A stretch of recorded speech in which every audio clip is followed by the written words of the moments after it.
Does your mind own you? Really think about that. Do you ever wake up in the middle of the night, for whatever reason, have crazy thoughts? And your mind is building all this fear inside of you over and over again, and it agitates your emotions. When it agitates your emotions, you can't sleep over something that's an illusion. Because that's what the mind does. The mind is simply a field energy that creates thoughts. And it just creates them and creates them and creates them. And most of them it creates are unconscious thoughts, thoughts that you've not chosen. And yet those thoughts are shifting your vibration, your frequency, and you're having a different experience. Because here's the thing, your mind wants to be in control, doesn't it? And how much control does your mind really have outside of you? Zero. Your mind can't control what another person thinks.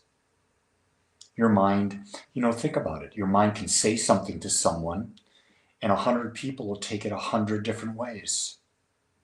Because it's not what you say that affects the person. It's their perspective on what you say. You can't change the weather. You can't change the way someone drives. You can't change people from doing whatever it is they do. And because your mind thinks you can, what kind of state does that put you in? You're obviously the victim.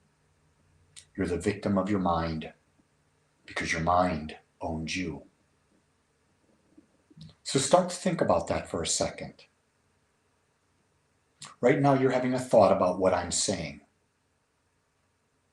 Who is observing you having that thought?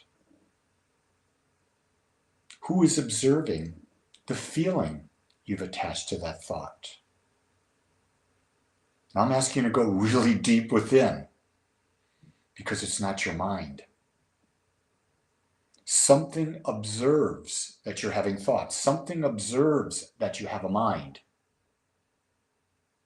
That means that you are not the mind. You are not your thoughts. You are not your emotions. Now, when you can start to get a grasp of that, just a little bit of grasp of that, you can start asking some great questions. When you wake up in the middle of the night and you have that thought, oh, that's my mind. My mind's creating some nonsense, some false fear.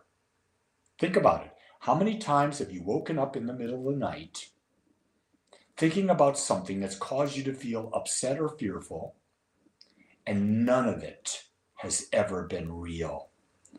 But your experience of that fear has been deeply, deeply, deeply real.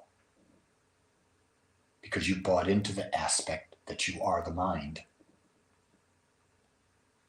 And you see, people have confused the heart. The heart is not the emotional response to a thought. The true heart, the divine heart, not the personal heart. The personal heart's that heart that's domesticated with emotions. The true heart is that which fully experiences everything because it understands that that's why it is here. You are here, awareness, to experience as much life as you can possibly imagine. And life will be in front of you, and you're here to have every experience. A person with a closed heart, or only a personal heart, is someone who wants life to be one way. And that's the opioid of the masses, isn't it? The idea that you can be happy all the time. That's impossible. There's always going to be contrast with the mind, because it's the only way the mind can experience life is through contrast. With that, my friends, it's a great day to keep asking the question, who am I? Who's really hearing those thoughts? Who is really feeling those emotions? And watch how Once you keep asking that question, you'll find out that you own the mind, and the mind no longer owns you. It's a great day to be alive, and you get to make it so. Much love.